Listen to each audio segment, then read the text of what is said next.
Dayton police officers were dispatched into the 5500 block of West Riverview yesterday, shortly before 1 o'clock, on the report of the discovery of a body. Upon arrival, they discovered the body of an adult male in the wooded area approximately midway between West Riverview and Wolf Creek. Foul play was initially suspected, and it was determined that the individual had suffered a gunshot wound. Dayton Police homicide detectives were requested to the scene and began their investigation, which is ongoing at this time. What can you tell us about whether someone was actually trying to cover up that initial injury that may have caused the death? I can't say a whole lot right now, as we're in an early stage of investigation. Part of the reason for that is we don't want to put out too much information that may potentially skew the ability to vet witnesses. There were some, obviously foul play was involved, criminal action was involved. The person is in the middle of the woods. People were trying to cover up the crime. Can you say where they were shot at? I cannot. I'm very, very sorry. That is one of those pieces of information that, you know, is known by limited people, so it hampers our ability to verify what a witness is telling us. I mean, you can tell us if you don't want us to use this, but I mean, you know, the callers said that they thought that someone had tried to burn the body up. There were conditions present that made it appear that there had been a fire, that the body had been involved in fire. I don't know if you could tell, you know, on your initial investigation, or you have to wait for the coroner, but any idea how long that man's body may have been back there? Don't believe it's going to be a prolonged period of time, but for an exact estimate, I would defer to the coroner's office. Have they been able to give you an ID yet? I mean, is it someone you are familiar with, or? We are at this point still waiting for ID from the coroner's office. You guys have, you know, that's a very remote place. When they're saw it, have you been called out there? I mean, on body dumps before? No bodies that I can recall in my tenure with Violent Crimes Bureau. I know we have had burnt cars back there in the past, but it is a fairly remote area. I know it's also an area that has been illegal dumping is a problem back there, and I saw some warning signs back there and stuff like that. That's correct. Is there any technology back there that might be able to help you with this investigation? We're exploring all avenues right now. Obviously, you know, cameras are a lot more present in our society than they were before. We are actively seeking out any information that's going to lead us to the person responsible. And if anyone had any, you know, information themselves, you'd certainly like to hear from them. Once again, yeah, and following into our second briefing, the Dayton Police Department does not operate in a vacuum. Citizen participation, the community's help is of vital importance. We would urge anybody with any information regarding this crime or any other crime to contact the Dayton Police Department at 937-333-COPS, that's 2677, or if they wish to remain anonymous, to contact Crime Stoppers at 222-STOP. I'm good on Riverview. Anybody else got anything on Riverview? You said it was 1 p.m. yesterday? Just about. It was almost 1 p.m. I think the exact was about 12:47 on the dispatch time. Now, we're going to stop and do a separate clip on encrypting. I don't know if you guys are just rolling or not, but if you give us 5 seconds, we'll do a separate clip. Okay, check. Ready? Okay. Lieutenant, once again, this morning you got called out to Kipling. What was the call, and then what did you guys find? Approximately 2 o'clock this morning, Dayton police officers were dispatched to the 2200 block of Kipling on report of a shooting. Upon arrival, they discovered a 13-year-old girl suffering from a gunshot wound.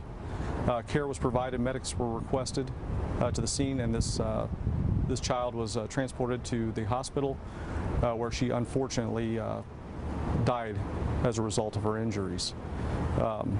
A homicide call-out was initiated, and detectives responded to the scene to begin their investigation. The initial indications are that a gathering was taking place at this location. It was attended by numerous adults as well as children. Prior to the dispatch, 2 individuals at the gathering had gotten into a verbal argument. This argument escalated into weapons being produced and fired. It was, we believe, during this exchange of gunfire that the child was struck. So you believe that the child was a bystander, was not involved in the argument? The child was absolutely, we believe to be absolutely innocent, had no part in this whatsoever, and was struck by errant gunfire. In the 911 call, the woman stated a name that she believed that had shot the young girl. Is that a suspect in custody? We have developed a person of interest at this time, and I'll be sharing this with you at the end. Right now, we are looking for and need to speak with a Shamar Bodine, the 20-year-old male. Once again, he's not a suspect at this time. He is a person of interest, but an interview with him is vital to piecing together the events that transpired. Can you spell his name for us? I'm sorry. I sure can. You said he was 20. That is correct. Shamarr, Bodine, Bodine. Hey, right now, you have any whereabouts on his location, or are you trying to find him right now? We're trying to locate him at this time. And he's a person of interest, but you do believe that you had two people that actually fired weapons, two separate weapons fired? That is correct. Okay. All right. Was it the gathering, was it kind of a July 4th holiday gathering? I would say, yeah, the holiday weekend gathering. Any idea where the dispute is over? No, ma'am, not at this time. How about the 13-year-old girl? Did she live at the address where the party was being held, or was she, visiting? She was a resident of the address where the party was being held. Can you say where she was shot at? I cannot. Okay. Just was it shot one time, or do you have any times? What I can say right now at this point in the investigation is that she was shot and died as a proximate result of those injuries. Thank you. She was outside the home and not inside the home. That is correct. Which hospital was she taken to? Normally we don't identify the hospitals where we take, but she was a juvenile. I think I'm good. You good? Once again, an absolutely tragic accident. I mean, tragic incident. 13-year-old girl losing her life in that way. It's very difficult.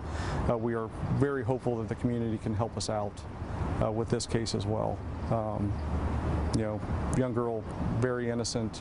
Kind of cut down for no good reason whatsoever. Some very reckless actions on the part of others. Can you spell the name of the street? Kipling, Kipling. Good. All right. Thank you, Lieutenant. Lieutenant, could you hold the picture up one more time? Absolutely. And after that, I just have one more question for you. Sure.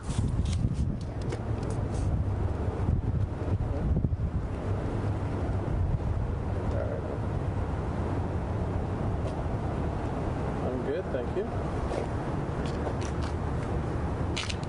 Oh, sorry. That's fine. No, you're fine. You got a lot of cameras. There you go. Perfect. Thank you. Hey, ma'am. Oh, sorry. Yes, please. Thank you. Now, you said there was 2 homicides, but a total of 3 shootings this weekend. That is correct. Can you talk about the 3rd shooting? I tell you, I prepped for the obviously the 2 homicides. The 3rd shooting was on Saturday on Hoover Avenue, DJ Sports. A DJ Sports? Any circumstances, do you know who was between where they transported to the hospital? Obviously not. One individual was shot, transported to the hospital in non-life-threatening condition. Okay. Any suspects in custody? We have identified persons of interest in that in that as well, and have secured a warrant for that one. My last question for you, because I know it's hot. Is it normal? I'm not saying it's normal to have this elevated crime when it's hot out. It's a holiday weekend. A lot of people are together. Is this normal for the Dayton area? Forgive me, I'm from Maryland. Violent crime nationwide. I mean, if you look at it, it's hotly debated as it's called seasonality, but you will see crime stats pretty much across the country when the seasons change, the weather gets warmer, that violent crime and crime overall will typically increase. But the inverse is true with certain crimes. When it gets colder, our theft from vehicles go up because a lot of folks warm up their cars and leave the keys in them. So there's kind of a cause and effect on a lot of that. Yes. So my easiest question, I promise, is my last one. If anyone is watching this, obviously we're asking for a lot of the public's help. What kind of message do you have for them of just saying, help us solve these cases, especially for a 13-year-old girl that just died? Once again, your police department doesn't work by itself. I mean, we are a piece of the puzzle. The community is a huge piece of this puzzle. We could not possibly do what needs to be done without their support and without information from the community.